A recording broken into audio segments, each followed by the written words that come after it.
মোহাম্মদকে অপমান করলে মোহাম্মদ তোমার কিছু বলে নাই? তোর মা না তেমন কিছু বলে না। তবে হ্যাঁ, যখন আমি বাড়ির দিকে আসতে লাগলাম, সে শুধু বললো এই দুনিয়ার মধ্যে এতগুলো হিংস্র প্রাণী আছে, আমার জন্য কোনো একটা হিংস্র প্রাণী আল্লাহ ব্যবস্থা করে দেন। উম্মে জামিলা যখন এই কথা শুনলেন, তার হাসি মুখ কানা বন্ধ হয়ে গেল।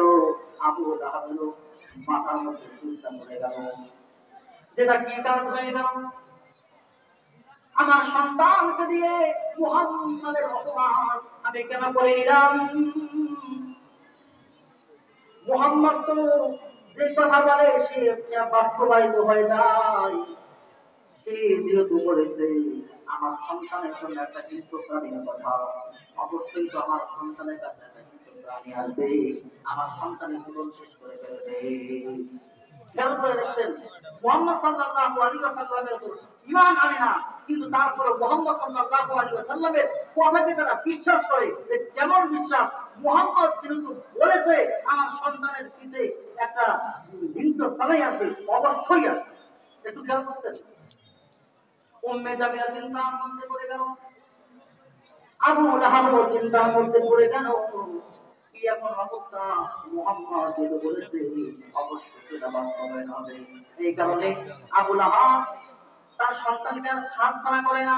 তার সন্তান উতাইবাকে বলল, ও উতাইবা, এখন তুমি আর আমার অনুমতি ছাড়া বাড়ির বাইরেও যেতে পারবে না, একা একা তুমি কোথাও যাইতে পারবে না, তোমার জন্য একটা তোমার ছাড়া দাঁড়িয়ে একা একা বাড়ির বাইরে যাবো না, কারণ তুমি যদি একাই যাও কোনো হিংস্র প্রাণী তোমাকে মেরে ফেলবে, তোমাকে খেয়ে ফেলবে, তুমি বাড়ির বাইরে আর যেতে পারবে না। কে বললেন? আবু লাহাব 144 দ্বারা দাঁড়িয়ে গেলেন। ভয় কি? মুহাম্মদ বলেছে, মুহাম্মদের কথা অবশ্যই সত্য। সম্মানিত উপস্থিতি, তারা চিন্তার মধ্যে পড়ে গেলেন। আবু লাহাব যদি ব্যবসা করতো বাণিজ্যের জন্য তারা বাহিরে যাবে, আবু লাহাব তার সন্তান উতাইবাকে মুহাম্মদ করতো। আল্লাহ রাব্বুল আলামিন বলেন, মা আদনা আনহু মালুহু ওয়া মা কাসা, আবু লাহাবের সম্পদ এবং সন্তান সম্পদ তার কোনো কাজে আসবে না, সে যা উপার্জন করেছে তার কোনো কাজে আসবে না। তার কথা আল্লাহর কথা। আবু লাহাব চিন্তার মধ্যে পড়ে গেল, আল্লাহর রাসূল যদি অভিশাপ দিয়েছে এটা বাস্তবায়ন হবে। সেটা সন্তানকে নিয়ে বাড়িতে আমাদের সামনে নিয়ে গেলেন। রাত্রি যখন হয়ে গেল, একটা মাথা তার নিচের মধ্যে তারা সবাই থাকলেন। তার সন্তানকে বললেন, বাবা তোমাকে নিচের মধ্যে রাখা যাবে না, মুহাম্মদ বলেছে যদিও আমরা অনেক দূরে এসেছি, 100-150 কিলোমিটার দূরে এসেছি, কিন্তু এখানেও হিংস্র প্রাণী খাইতে পারে। অন্তরের মধ্যে ভয়, এখানেও হিংস্র প্রাণী আসতে পারে, মুহাম্মদ যেহেতু বলেছে, এই জন্য তুমি মাথার উপরে থাকো আর আমরা মাথার নিচে থাকি, তোমাকে আমরা পাহারা দেব।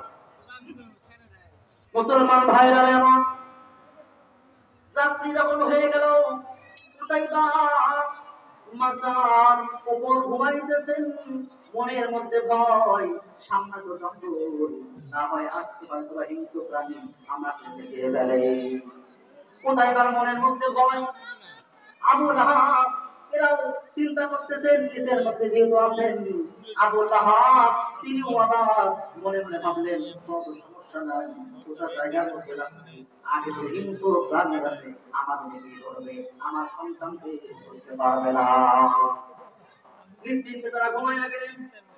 উদ্যান পড়ে আছে, গভীর রাত যখন হয়ে গেল, একটা হিংস্র প্রাণী আসলেন, সবাই মুখ শুনতেছে, কারো আক্রমণ করলো না, শেষ পর্যন্ত উপরে উঠে উতাইবার পর্যায়ে শেষ করে ফেলতে পারে। সুবহানাল্লাহ।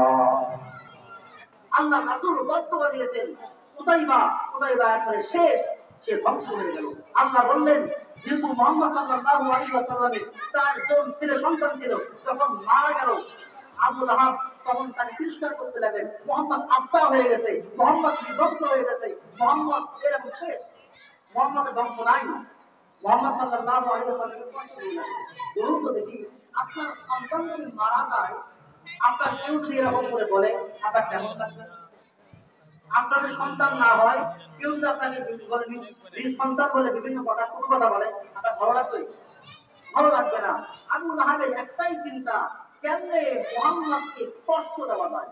এই কষ্ট দেওয়ার ক্ষেত্রেই সে আবার বলে মুহাম্মদ বংশ, মুহাম্মদ আফসার।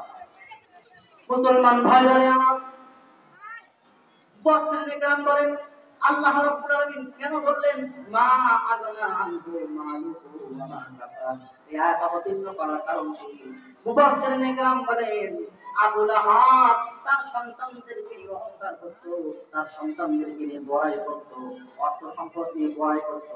এই কারণে আল্লাহ রাব্বুল আলামিন এই আয়াত অবতীর্ণ করে জানায় দেন, ও আবু লাহাব তুমি মুহাম্মদকে আবতার বলো, মুহাম্মদ নবীর বংশ বলো, মুহাম্মদ নবীর বংশ নয়। মুহাম্মদ, আল্লাহু আকবার, নারায়ে তাকবীর। দ্বিতীয় বিহমায়